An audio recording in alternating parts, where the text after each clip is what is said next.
बोलिए प्रेम से श्री सद्गुरु महाराज की जय। श्री सद्गुरु महाराज की जय। श्री सद्गुरु महाराज की जय। मंगल मूर्ति सद्गुरु मिलबै सर्वोधार।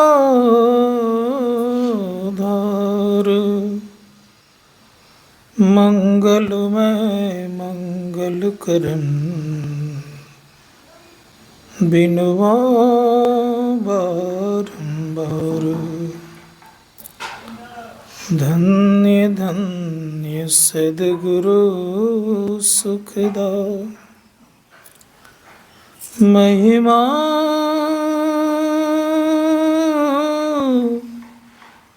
कही न जाए। जो कछु कहूँ तुम्हारी कृपा, मोते कछु न साय। उपस्थित धर्म प्रेमी सज्जनों, माताओं, बहनों,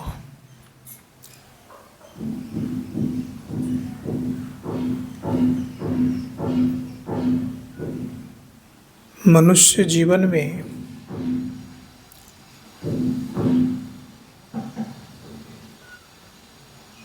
सर्वोत्कृष्ट कार्य जो है वो होना चाहिए।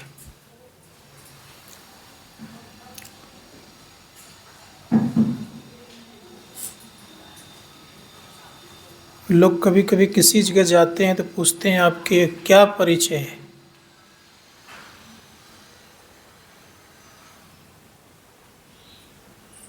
तो उसी प्रकार से अगर पूछा जाए कि आपका क्या परिचय, तो क्या बोलिएगा? कोई परिचय हम लोगों का है? खास करके पूछो कि आपका अपना परिचय क्या है, तो क्या बोलिएगा?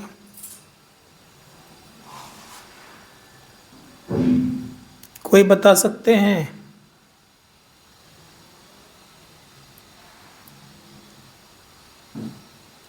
संत महात्मा गण कहते कि अपना परिचय कोई नहीं बता सकते। किसका परिचय बताते हैं? देह का।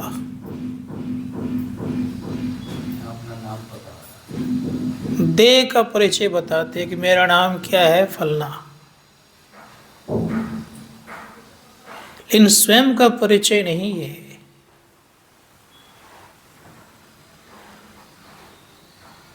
क्योंकि आपको देह भी मिला है तो किसी दूसरे के द्वारा।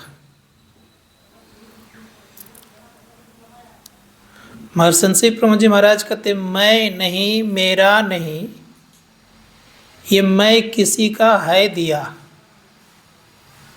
अहंकार करते हैं ना हम लोग, मैं हूं, आपका है? नहीं है। मैं नहीं, मेरा नहीं, ये मैं किसी का है दिया। छीन लेगा कब इसे, इसका पता हमको नहीं।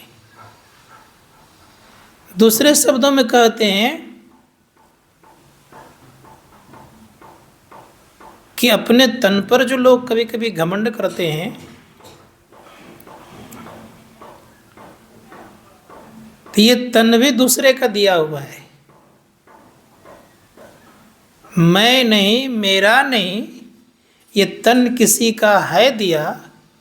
छीन लेगा कब इसे, इसका पता हमको नहीं। मैं भी नहीं आपका, तन भी आपका नहीं। और किस किस पर घमंड करते हैं लोग? लोग धन पर घमंड करते हैं, धन भी आपका नहीं है। तो कह रहे हैं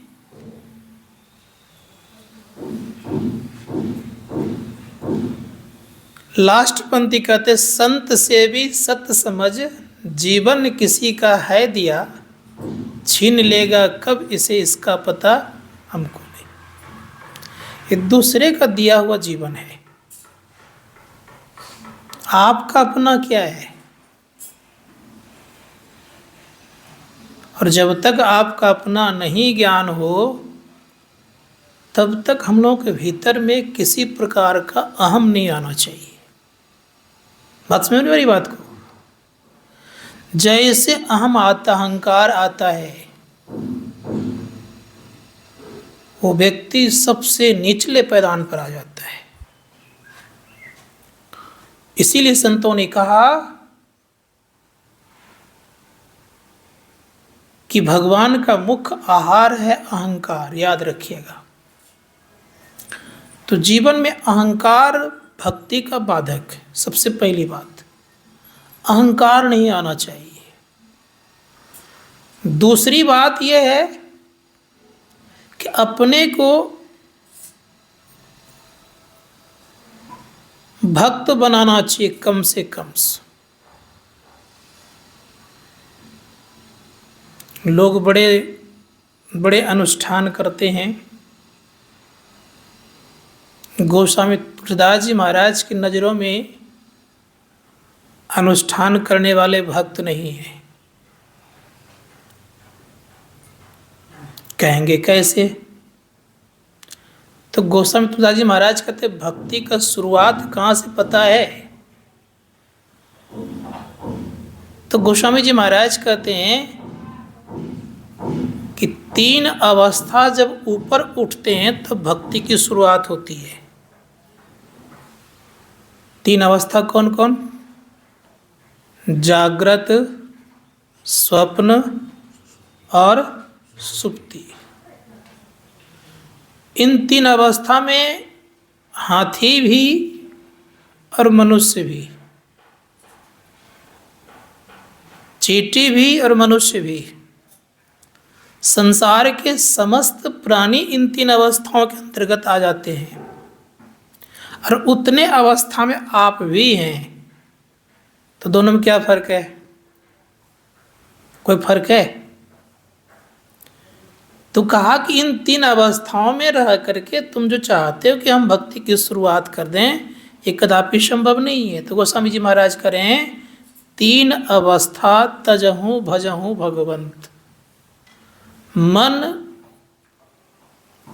वचन, कर्म अगोचर, व्यापक व्याप अनंत का 3 अवस्थाओं से ऊपर उठना चाहिए। मन से, वचन से और कर्म से। पहले 3 अवस्था का 13 से 3 अवस्था तजहूँ भजहूँ भगवंत। मन, वचन, कर्म अगोचर, व्यापक व्याप अनंत। इन तीनों से ऊपर उठना चाहिए। जैसे तीनों से ऊपर उठेंगे तो सबसे पहली बात यह है कि अपना रास्ता पता करेंगे। और रास्ता का जब पता लगेगा तब सुख लगना प्रारंभ होगा। नीचे की तरफ जो रास्ता है, जो आंख से नीचे वाला रास्ता है, ये इंद्रियों का रास्ता है। और इंद्रियों के रास्ते पर चल करके कोई व्यक्ति अहंकार को समाप्त नहीं कर सकता। याद रखिएगा।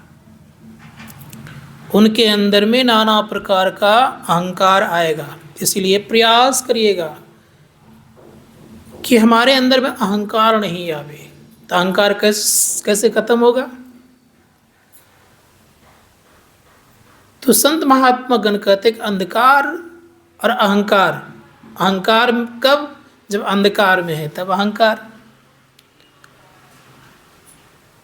तो जब खूब सत्संग करेंगे तो सत्संग करते करते करते जीवन में क्या होगा? आपको कुछ न कुछ सीखने मिलेगा। कितना दिन? तो कहावत है कि बहुत काल जब करहीं सत्संगा, बहुत काल तब होई मोह भंगा। तब मोह का भंग होता है। अब फिर दूसरे जगह कहते हैं 12 बरस रहे साधु की टोली, तब सीखे एकटा बोली। बात समझ आ रही है?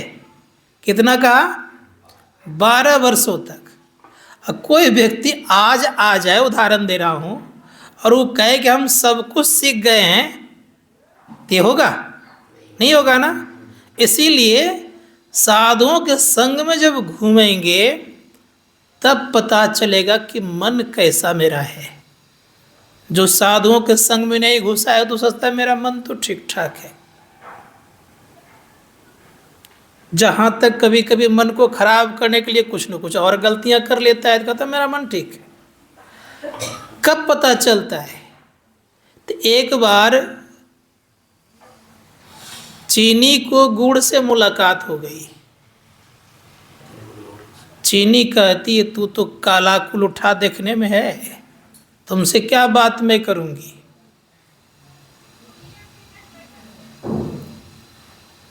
तो गुड़ कहता है देखने में तुम केवल उजली लगती हो, लेकिन तुम्हारे भीतर इतना काला है कि मैं ये जानता हूं।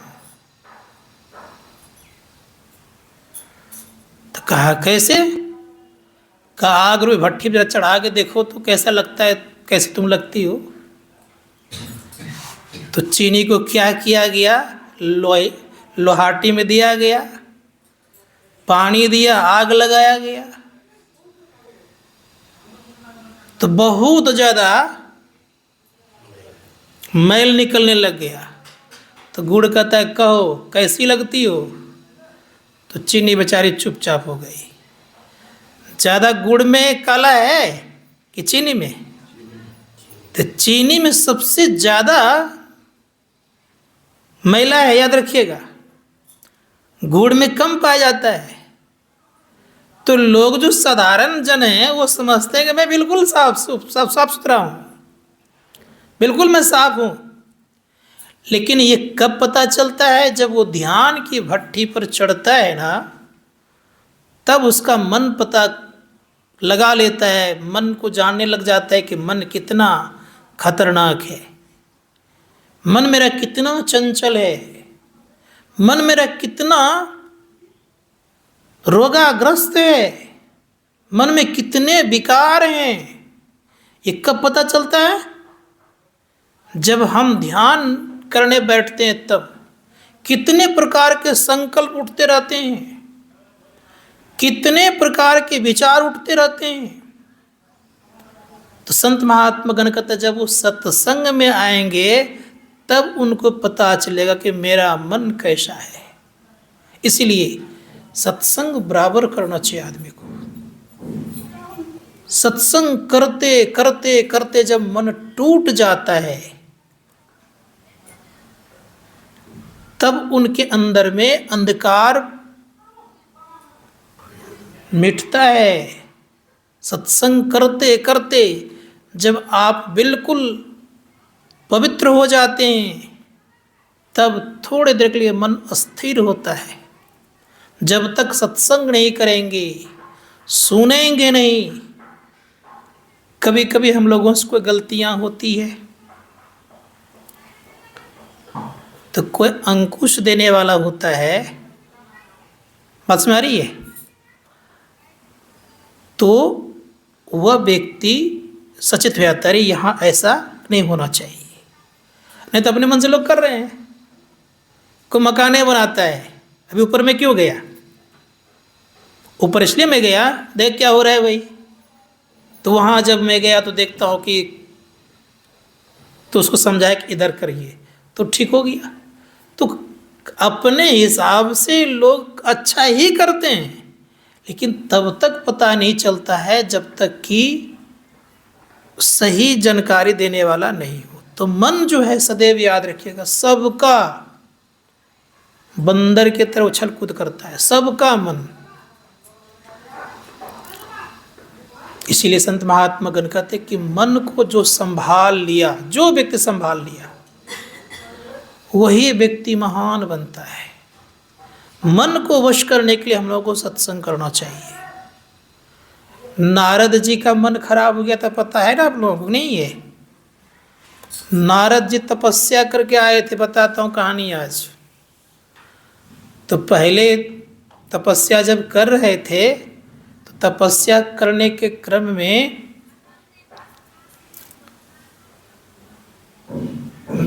देवराज इंद्र ने बहुत प्रकार के भंग करने के उपाय किए। किसी उपाय से नारद जी का ध्यान भंग, तपस्या भंग नहीं हुआ। अब जब वो तपस्या करके उठे तो उनके मन में अहंकार आ गया। ध्यान दीजिएगा थोड़ा सा, अहंकार ऐसा आ गया कि मैं तो इंद्रजीत हो गया, मेरे ऐसा कोई अब है ही नहीं। तो ध्यान करने वाले साधकों को पता है, याद रखिएगा, आज एक बढ़िया सा बात बोल रहा हूँ मैं। ध्यान करने वाला साधक जो होता है ना, भीतर में कुछ देखता है, वो कहता है हम फट से किसी को कह दें। उसी तरह से नारद जी के मन में आ गया। अब वो गया बिना बजाते बजाते कहाँ जानते हैं? ब्रह्मा जी के पास, पिताजी के पास। पिताजी ने बैठने के लिए कहा पिताजी हम तो इंद्रजीत हो गए, अब तो इंद्रियों को मैंने जीत लिया। पिताजी समझाते हैं, लोग पिताजी जल्दी बात नहीं मानते हैं, अनुभवी होते हैं पिताजी, याद रखिएगा। अब बच्चे तो अनुभवी होते नहीं है, तो बच्चे अपना दिमाग लगाते रहते हैं। तो बड़े प्रेम से पिताजी कहते देखो मेरे पास बोल दिया, भगवान विष्णु के पास नहीं बोलना। अब वो बच्चे कुछ जीत लिए हैं तो जल्दी वो रुकेंगे? जैसे कोई बच्चा खेल में जीते कितना उमंग होता है उसके मन में, उमंग हो गया। वहाँ से चले आए शिव लोग, शिव जी को भी कह दिया।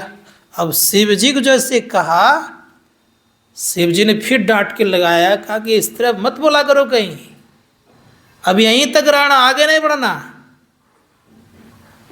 अब आगे नहीं बढ़े, चले गए वहाँ भगवान विष्णु के पास। कहा भगवान जानते हैं मैंने इंद्रियों को जीत लिया है। तो भगवान विष्णु और हवा भर दिए। कहा आप नहीं जीतेंगे तब कौन जीतेंगे? आप तो देव ऋषि हैं, देवताओं के ऋषि हैं, तीनों लोकों में भ्रमण करने वाले हैं। आपकी महानता संसार के सामने क्या है? कुछ नहीं है। संसार, आप संसार से श्रेष्ठ हैं, संसार आपकी महानता क्या जाने। बहुत बातें जब कह दिए तो इनके मन में हो गया कि भगवान जब मेरी इतनी बड़ाई कर रहे हैं तब मेरा क्या होगा। संजोग से वहाँ से चले। भगवान ने क्या किया, एक खूब सुंदर एक राज्य की स्थापना कर दी। अब राज्य की स्थापना कर दिए तो उन्हीं राजा के यहाँ चले गए। अब राजा के यहाँ चले गए तो उनकी एक सयानी पुत्री थी, राजकुमारी। तो कहा कि नारद जी आप हस्तरेखा में निपुण हैं, एक बार हाथ मेरी पुत्री की देखिए तो किनसे शादी होगी। तो उसमें लिखा हुआ था, उनके हस्तरेखा में ऐसी बातें थी कि उनकी शादी त्रिलोकपति से होगी। अब उनके दिमाग में बात बैठ गई यह कि जो कोई इससे शादी करेंगे वो त्रिलोकपति हो जाएंगे। बात सुना रही है? अब इनके मन में हुआ कि हमको इससे शादी करनी है और त्रिलोकपति बनना है। भगवान विष्णु के पास गए, कहा भगवान आपका जो सुंदर चेहरा है ना मुझे दे दीजिए। भगवान विष्णु ने कहा कि जिसमें आपकी भलाई होगी नारद जी वही काम करूँगा। कहा ठीक है भगवान। स्वीकार कर लिए।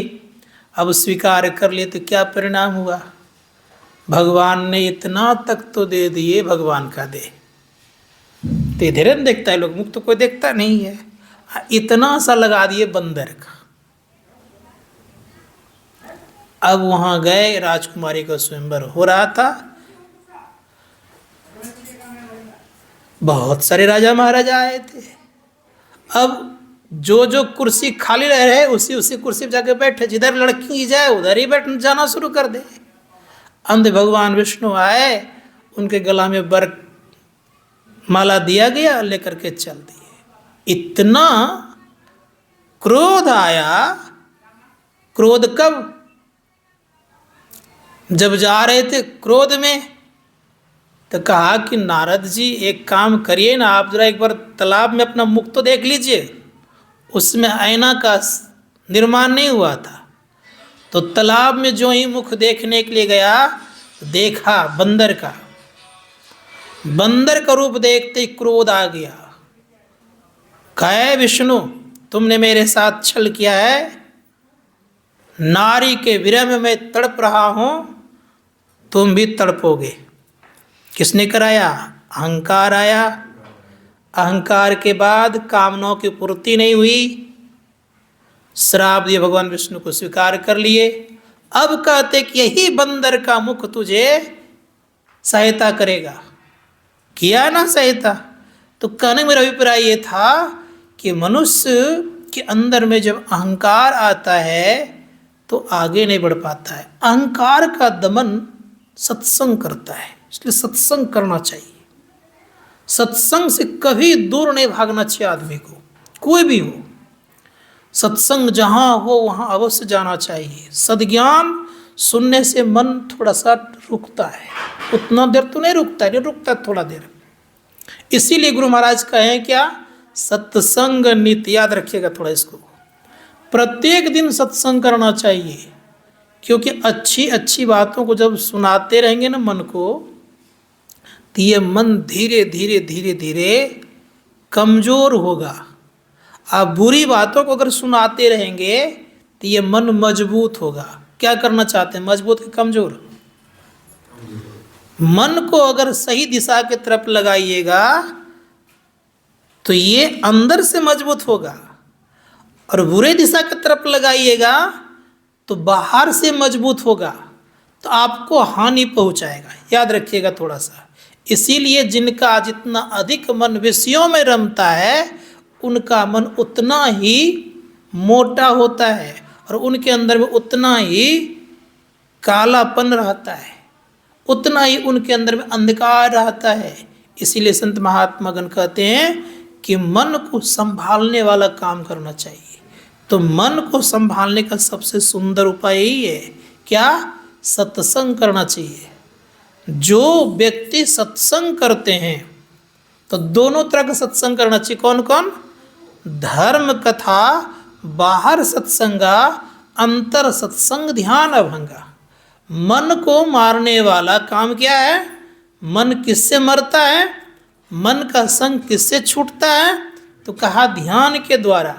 जैसे जैसे हमारा मन ऊपर की तरफ जाएगा, त्यों त्यों मन की और इंद्रियों की शक्ति कम होती जाएगी। सदैव याद रखिएगा, इंद्रियों की शक्ति कम होगी, मन की शक्ति कम होगी, आत्मा पुष्ट होते जाएंगे। आत्मा को अपना ज्ञान होने लग जाएगा, आत्मा अपने ज्ञान की तरफ बढ़ेंगे। इसलिए संत महात्मा ने कहा कि क्या करना चाहिए? तो ध्यान करिएगा। जैसे उदाहरण देता हूं मैं आपको। दो मित्र है, एक मित्र बदमाश है और एक मित्र सज्जन है। ध्यान दीजिएगा थोड़ा सा। दोनों की संगति हो गई है। अगर वह सज्जन वाला मित्र धीरे धीरे मन का संग छोड़ने लग जाए, तो बदमाश से छुटकारा अगर मिलेगा तो सज्जन को सुख होगा, दुख होगा? दुख होगा। बदमाश का संग छूटते ही सज्जन को सुख लगना प्रारंभ हो जाता है। उसी प्रकार से याद रखिएगा, जैसे ही मन का संग छूटेगा आपको सुख लगना प्रारंभ हो जाएगा। मन राजा बना हुआ है। कैसे राजा बना हुआ है? तो जैसे मान लिया जाए राजा शासन करता है, तो मन 10 इंद्रियों पर शासन करता है। 5 कर्म इंद्रियों पर और 5 ज्ञान इंद्रिया पर, 10 पर शासन मन करता है। तो जो जो ये 10 इंद्रियों को कहता है वही वही करता है। समझ गए? इंद्रियां करने लगती है तो कहता कौन है? मन कहता है। अब मन जब कहता है तो कौन मन कहता है? ये भी याद रखिएगा। तो पिंड में रहने वाला मन जो है, सदैव याद रखिएगा, पिंड में रहने वाला मन ये ज़्यादा शैतानी करता है। समझ लीजिएगा मेरी बात को, ज़्यादा परेशान करता है। पिंड में रहने वाला मन अधिक संकल्प विकल्प करता है, याद रखिएगा। पिंड में रहने वाला मन ही संकल्प विकल्प करता है। पिंड में रहने वाला मन ही लोगों का कपाड़ फोड़ देता है, कभी इसको मस्तिष्क बोलते हैं, कभी लोगों को खून बहा देता है, किसी से संबंध विच्छेद कर लेता है। ये कौन करता है? पिंड में रहने वाला मन। याद रखिएगा, किसी दुश्मनी पैदा कर लिया, किसी से झगड़ा कर लिया, किसी से पैसा उधार ले लिया, किसी को नहीं दिया, बेईमानी कर लिया, ये सब कौन कराता है? पिंड में रहने वाला मन। याद रखिएगा। लेकिन अगर वह व्यक्ति धीरे धीरे सत्संग सुनते रहे, सुनते सुनते सुनते उनके जीवन में पवित्रता आने लग जाएगी। इसीलिए संत महात्मा गण कहते हैं कि प्रत्येक व्यक्तियों को सत्संग करना चाहिए। सुनते सुनते, सुनने से बड़ा लाभ होता है। अगर सही सलामत को सुने सत्संग को तो बहुत लाभ होता है। इसीलिए संत महात्मा गण कहते सुनिए, ऋषि मुनियों की बात, संतों की बात को सुन सुन करके जीवन बना सकते हैं। जो व्यक्ति ऋषि मुनियों की बात को सुनते हैं और जीवन बनाते हैं, उनका यही केवल जीवन नहीं है। इसी जीवन में हम जो है इतने रहेंगे सो बात नहीं है, इसके बाद का जीवन लंबा है। इसीलिए प्रयास करना चाहिए कि हम सत्कर्म करें। तो परम पूज्य गुरुदेव कहते हैं कि 2 तरह का सत्संग, धर्म कथा बाहर सत्संगा, अंतर सत्संग ध्यान भंगा। जो आंतरिक सत्संग करते हैं वह व्यक्ति ध्यान करते हैं। तो ध्यान कहाँ बनता है? पिंड में कि ब्रह्मांड में? तो जो व्यक्ति ब्रह्मांड में प्रवेश करेगा, तो ब्रह्मांड में प्रवेश कहाँ से करेगा? वो ब्रह्मांड में प्रवेश करेगा अज्ञा चक्र से। याद रखिएगा, अज्ञा चक्र में जो घुसना जानता है, जो अज्ञा चक्र में घुसने की कला जानकर अज्ञा चक्र में प्रवेश करता है, तो आंतरिक सत्संग करता है वो। और आंतरिक सत्संग में ज़्यादा सुख लगता है, तब मन उतना बदमाशी नहीं करता है। जो साधक आंतरिक सत्संग करना प्रारंभ कर दिए, उस व्यक्तियों की स्थिति बदलने लगती है। उस व्यक्तियों का इच्छाओं की पूर्ति होना प्रारंभ हो जाता है। वह व्यक्ति कुछ भी काम करेगा तो सरलता पूर्वक उसका काम हो जाएगा। याद रखिएगा थोड़ा सा, वह व्यक्ति जहाँ कहीं जाएगा उसकी बात को लोग मानेगा, आराम से मान लेगा, मनाने की कोई ज़रूरत नहीं पड़ेगी। किस व्यक्तियों का?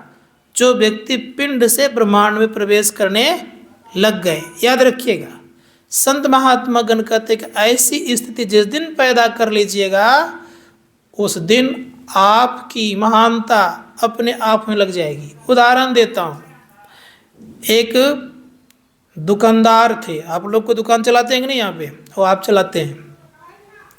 तो एक दुकानदार थे, उनका नाम था जंजाली मुनि। समझिएगा मेरी बात को, जंजाली मुनि उसके यहाँ आए और उनका नाम था तुलाधार वैश्य।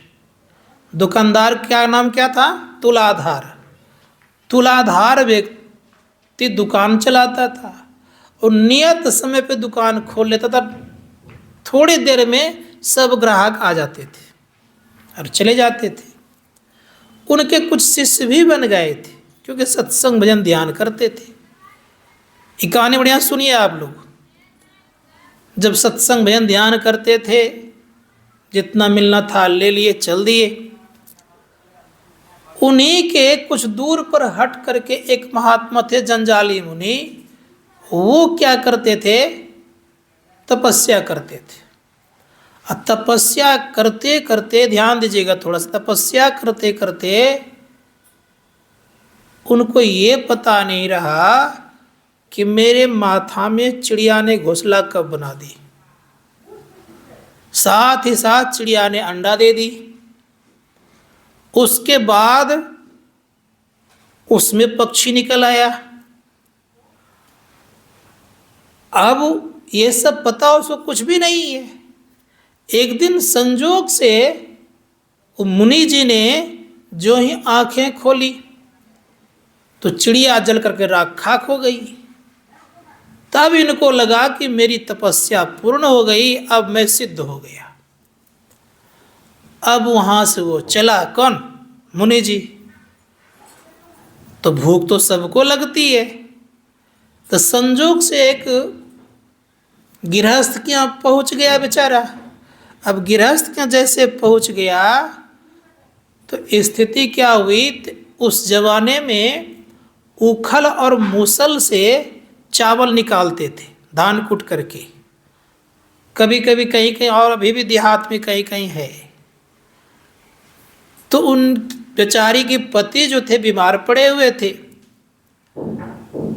तो उछल मुखल मूसल चला रही थी और उखल में दिया हुआ था धान।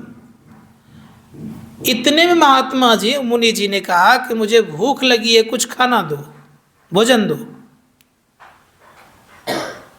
इतने में उनके पति कहते मुझे पानी दो। तो बीमार आदमी को पहले दिया जाए कि पहले जो दरबार उसको किसको दिया जाए? किसको दिया जाए पहले? तो बेचारी पानी देने के लिए चली गई। तब पानी देने चली गई तो कैसे चली गई? तो मूसल जो ऊपर किया था ऐसे, तो ऊपर ही छोड़ दी और पानी देने चली गई। अब महात्मा जी, वो जो मुनि जी थे, वो देख रहे थे। अब मुनि जी देखते हैं, अरे ये जो मूसल है ये कहाँ लटक गया है? न कुछ पकड़ने का है, न कुछ ठहराने का है, ये अधर में कैसे लटक गया है? अब भीतर भीतर क्रोध भी हो रहा है उसको कि मैंने भोजन मांगा, दिया नहीं इन्होंने, और उनको पानी देने चले गए। हम इतने बड़े तपस्वी। जब पानी देकर उधर से आ गई तो इसके अंदर में जो बातें चल रही थी, वो मूसल चलाने वाली महिला कहती है कि बाबा सुनिए, हम चिड़िया नहीं है जो जल करके राख खाक हो जाएंगे। अब तो उसका हौस का ठिकाना नहीं। ये तो चिड़िया की बात तो केवल मैं जानता था, ये कैसे जान गई? कहाँ हम महात्मा जी, मैं आपको जानती हूँ कि आप इतने बड़े तपस्वी हैं कि आपके माथा में चिड़िया ने घोंसला बना दी, उसमें अंडा दे दी, बच्चा हो गया, और आपने चिड़िया को देखा तो जलकर राख खाक हो गया। और बेचारे का हौस उड़ गए कि ये जान कैसे गई। तब उनको भोजन दिया। तब कहते हैं महात्मा जी कि बहन सच सच बताओ, ये तुम ये सब जान कैसे गई? कहा इस बात को मैं नहीं कहूँगी, मेरे गुरुजी हैं तुलाधर वैश्य, उनके यहाँ जाइए, वही दीक्षा वगैरह देते, वही बताते हैं। वहाँ जब वो गई, वहाँ जब ये गए, कौन? मुनि जी जब गए वहाँ, तुलाधर वैश्य दुकान चला रहे थे। दुकान पर बहुत सारी भीड़ थी। भीड़ होने के नाते परिणाम ये हो गया कि ग्राहक को सामान दे रहे थे। अब इनके मन में हो रहा था कि जल्दी हमसे मिले। अब वो महात्मा जी को कहते हैं, दुकानदार जी, देखिए हम कहाँ दुकान चलाने वाले, आप कहाँ इतने बड़े मुनि, मुझसे क्या काम आपको है? बहुत बात, आप तो इतने बड़े मुनि हैं कि चिड़िया को जला के राख खाक कर दिए। आप तो इतने बड़े मुनि हैं कि आपके माथा में घोंसला बना दी चिड़िया ने, अंडा दे दिया। हम तो दुकान चलाते हैं, हमको क्या? ये सब कह रहे हैं। मुनि जी का धीरे धीरे गुस्सा को ठंडा करते जा रहे हैं, ठंडा जब पूरा पूरा हो गया, दुकान को बढ़ाया और बढ़ा करके चल दी। और जब चल दिए तो सर्वप्रथम पहले माता पिता की सेवा किए, भोजन कराए, तब 2 थाली में भोजन परोस करके ले आए, महात्मा जी को दिए, अपने खाए और दोनों रात में आराम किए। सुबह हुआ, सारी बातें होने लग गई। महात्मा जी को फिर वो ज्ञान दिया और ज्ञान दे करके तब अपना फिर वो दुकान पर वो चले गए। तो मैं इस कहानी को इसलिए सुनाया कि चाहे दुकानदार हो, चाहे आप व्यापार हो, या आप नौकरी पेशा करने वाला कोई हो, आप चाहे तो अपने अंदर में जब आंतरिक सत्संग करने लग जाइएगा तो आपकी हर एक चीज़ों की पूर्ति तो होगी, साथ ही साथ अपने मन को आप पवित्र कर लीजिएगा। जिस दिन मन पवित्र हो जाएगा, याद रखिएगा, उसी दिन आपका मन ठहरना प्रारंभ हो जाएगा। नोट करिएगा इसको। उसी दिन आपकी दृष्टि टिकने लग जाएगी, उसी दिन संकल्प विकल्प मन त्याग देगा। साथ ही साथ ये भी याद रखिएगा, मन पवित्र होते ही आपके अंदर में प्रकाश का उदय भी होगा।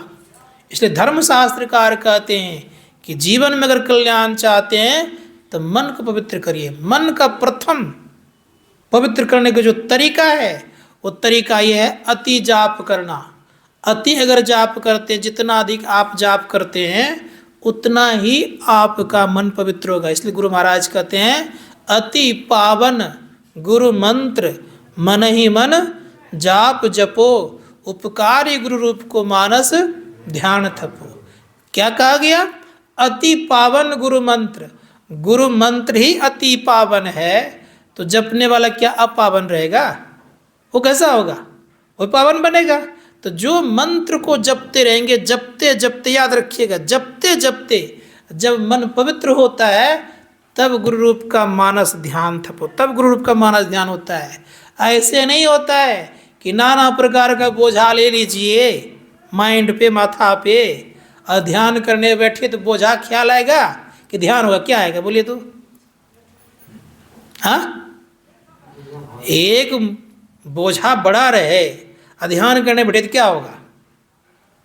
क्या ख्याल आएगा, बोझा कि ध्यान? भारी से तो आप दबे हुए पहले ही है, भार से दबे हुए पहले हैं, तो ध्यान कैसे बनेगा?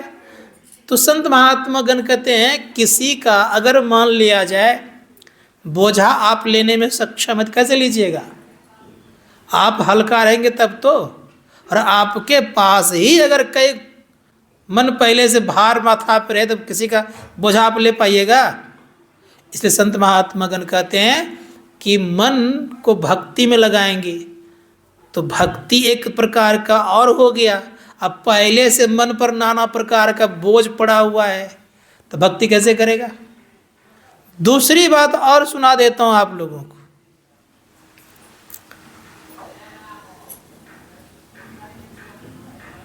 किसी व्यक्ति को भूत लग जाए और उस व्यक्ति का भूत उतारना है, और वो व्यक्ति उतारने के लिए जानता है कुएं के जल से। ध्यान दीजिएगा, कुएं के जल से अगर भूत उतारना चाहे, और कुआं के जल में अगर भूत हो तो उतरेगा? क्या होगा? और वे पकड़ लेगा उसको। उसी प्रकार से याद रखिएगा, इस मन से अगर हम सत्संग भजन ध्यान करना चाहते हैं और इसी में पहले से मन में भूत समाया हुआ हो नाना प्रकार का, तो भक्ति होगी।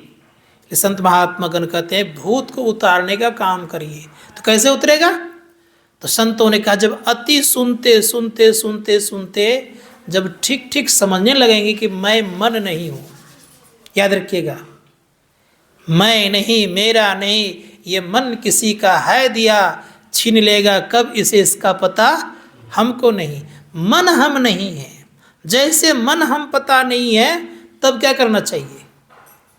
संत महात्मा गण कहते जब मन का पता, जब मैं मन नहीं हूँ तो मन को सही करने का काम करना चाहिए। क्या करना चाहिए? तो हर हमेशा प्रयास करिए कि मैं कुछ न कुछ जाप करूँ। जाप करते करते करते मन के जो संकल्प विकल्प उसको पहले मारना है। मन संकल्प विकल्प रहित होगा तो सदैव याद रखिएगा धारणा होगी पहले। मैं अष्टांग योग का एकदम जस्ट बीच से बोल रहा हूँ। धारणा होगी पहले, जैसे धारणा होगी तो उनका ध्यान होगा। इसलिए संत महात्मा ने कहा कि संकल्प विकल्प मन रहित कैसे होगा। तो एक उदाहरण देता हूँ। जैसे कोई व्यक्ति है, मेरे गांव में एक व्यक्ति था, छोटा सा बालक था। वो स्कूल में प्रवेश कर जाता था बिना क्या कहते हैं वो केवाड़ी खोले। था छोटा सा, बड़ा ताकतवर बड़ा था। और उसको मैं पढ़ाता था। संजोग से एक बार क्या हुआ कि स्कूल के भीतर में ही चाबी रह गई। तो निकालेगा कैसे वो? तो कहता हम निकाल देंगे। के लिए कैसे निकालेगा तुम? खिड़की लगी हुई है, खिड़की के अंदर में वो क्या बोलते हैं उसको, ग्रिल लगी, ग्रिल भी है। तो कहा हम निकाल देंगे। के लिए निकालो। तो कैसे निकालते हो? तो ग्रिल जो था थोड़ा सा चौड़ा ज़्यादा था, याद रखिएगा। उसमें वो घुस गया। हम बोले इसमें कैसे घुस गया जी? तो मैंने देखा उसको कि इतना अपने को ई बना लिया था, क्या बोलते हैं उसको, हाँ, उसमें घुस गया वो। और फिर उसी एज के दूसरे बच्चे नहीं घुस पाए, उससे पतला व्यक्ति नहीं घुस पाए। तो उसी प्रकार से याद रखिएगा, जो रोज अभ्यास करता है वो घुस जाता है। हमारे गांव में एक व्यक्ति ऐसे भी थे, वो धीरे धीरे उठाते उठाते उठाते उठाते बड़ा सारा भैंसा टाइप का हो गया, उसको भी उठा लेते थे, मजबूत थे। तो अभ्यास करते करते होगा। और अभ्यास ही करना अगर छोड़ दीजिएगा तो क्या होगा? एक दिन जो व्यक्ति अभ्यास को छोड़ता है, किसका? ध्यान का, उसका कई दिन का भार पड़ जाता है।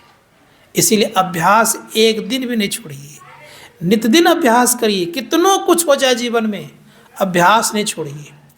ट्रेन में हो, प्लेन में हो, कार में हो, कहीं भी हो, अभ्यास थोड़ा थोड़ा जरूर रोज करिए। अगर अभ्यास करते करते करते करते आपका काम बनेगा। इसलिए संत महात्मागण कहते हैं कि अभ्यास करते रहिए। जो व्यक्ति अभ्यास करते रहता है वो व्यक्ति का निश्चित ध्यान बनता है एक दिन। अभ्यास कभी मत छोड़िएगा। अभ्यास के कारण अर्जुन सबसे श्रेष्ठ धनुर्धारी हुए। अभ्यास के कारण भगवान राम सबसे उच्च कोटि के धनुर्धारी हुए, अभ्यास के कारण। और अभ्यास जिनका कमजोर होता है वो व्यक्ति किसी चीज़ में आगे नहीं बढ़ता है। इसीलिए नित्य प्रतिदिन अभ्यास को, हम ध्यानाभ्यास को बढ़ाएं। और कितना देर करें ये भी ख्याल रखिएगा। जितना आप बैठ सकते हैं, जितना देर तक अभ्यास कर सकते हैं, ये निर्भर आप पर है। अगर अभ्यास आपका मजबूत होगा तो आपका निश्चित याद रखिएगा कि आपका कभी न कभी ध्यान बन करके रहेगा। और अभ्यास मजबूत नहीं होगा तो ध्यान बनना बड़ा मुश्किल काम है। इसलिए नित्य प्रति अभ्यास कीजिए। गुरु महाराज के पंक्ति में है क्या, करता जो नित्य अभ्यास ना, विश्वास है तो क्या, असत सरल युक्ति पास ना, और पास है तो क्या। हमको खूब विश्वास है, किन पर? गुरु महाराज पर। ध्यान दीजिएगा, हम अगर विश्वास नहीं करेंगे तो क्या होगा? विश्वास तो किए हुए हैं, खूब विश्वास है। गुरु महाराज के बिना कोई काम हम करते नहीं है, हमारा बात रखिएगा। और गुरु महाराज ने जो कहा है कि अभ्यास नित्य करो और उसको छोड़ दे क्या होगा? इसलिए अभ्यास कभी मत छोड़िएगा। किसका अभ्यास? जिस चीज़ का अभ्यास करें, समझिएगा थोड़ा सा, उस चीज़ से मन भागे नहीं। जैसे एक बता रहा हूँ कहानी। अगर कोई व्यक्ति है,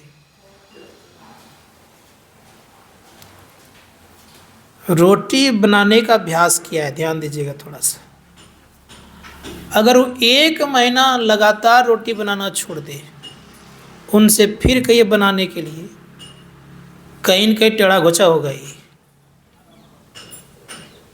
कहीं न कहीं टेढ़ा होना सुनिश्चित होगा, जबकि बहुत दिन तक लगातार काम किया है।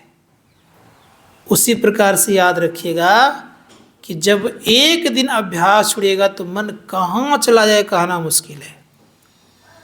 इसीलिए प्रयास कीजिए। और जो अभ्यास नहीं करता है क्या होता है? तुम्हारे संत श्री प्रभु जी महाराज कहते थे कि सुनो जी, शुरू में जो माताएं किचन में जाती है, सुर चौके में, रसोई घर में, उसमें क्या गोल रोटी बना लेती हो? एक बार जो शुरू में किचन गई है, पहली बार रसोई घर, क्या रोटी गोल बन जाती है उससे?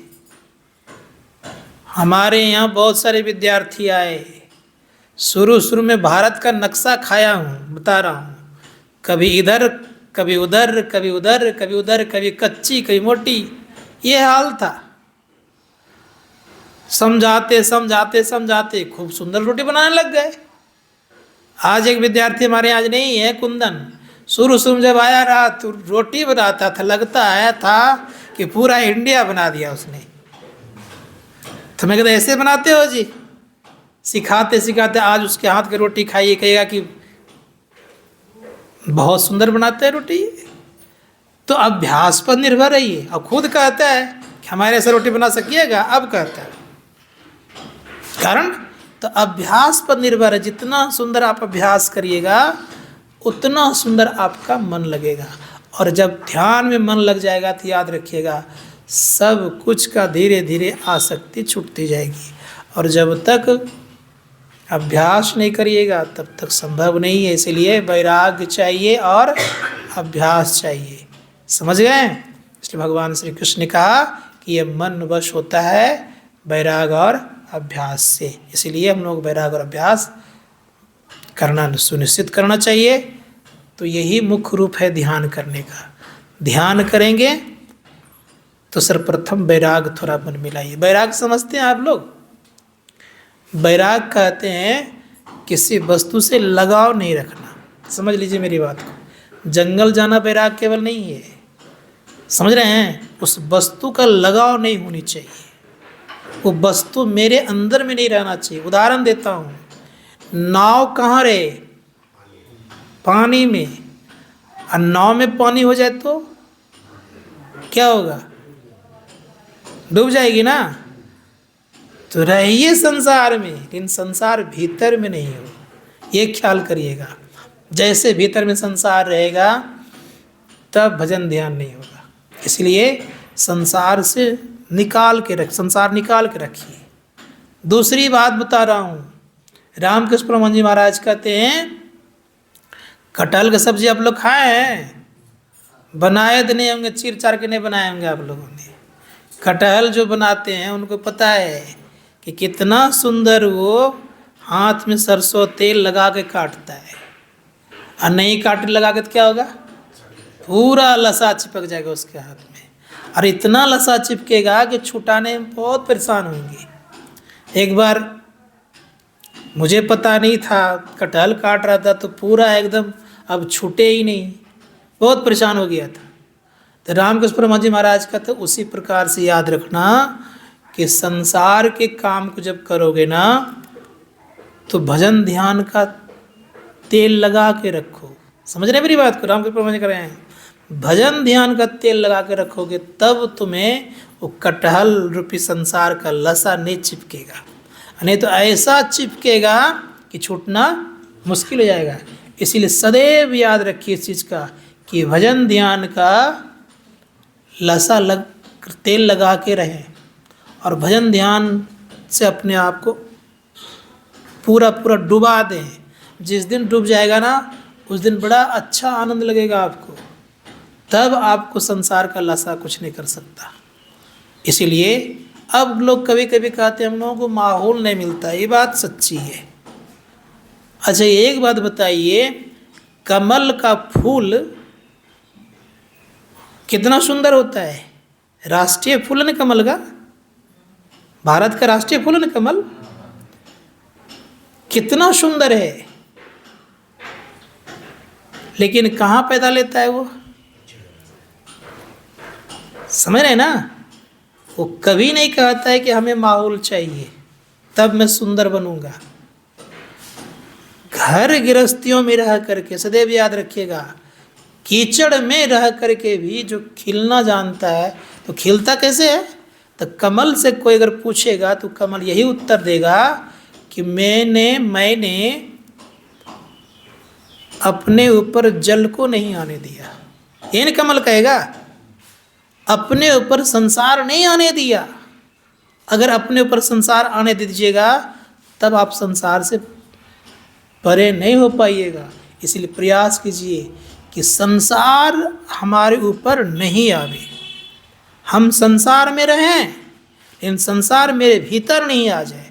जिस दिन संसार भीतर आ जाएगा तब उस दिन कुछ नहीं कर पाइएगा। इसलिए संत महात्मागण कहते हैं कि जीवन को घर गृहस्थियों में रह करके वैरागी जीवन बिता करके चलना चाहिए। और ये ख्याल रखना चाहिए, अभ्यास नित्य करना चाहिए। चाहे कुछ भी हो जाए, अभ्यास करना है। अभ्यास के बिना हमको एक दिन रहना नहीं है। जिस प्रकार से कितने बार हम लोग खाते हैं, कितने बार कि 4 बार, कोई 4 बार भी खाते हैं ना। तो ये कोशिश करिए कि जितने बार खाते उतने बार ध्यान जरूर करिए, इतना अवश्य करिए।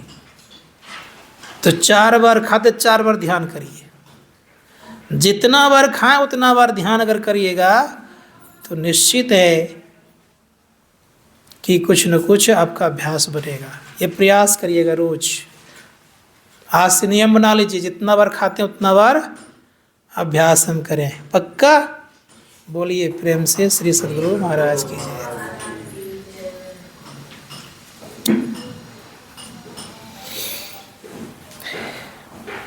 आरती भजन करिए।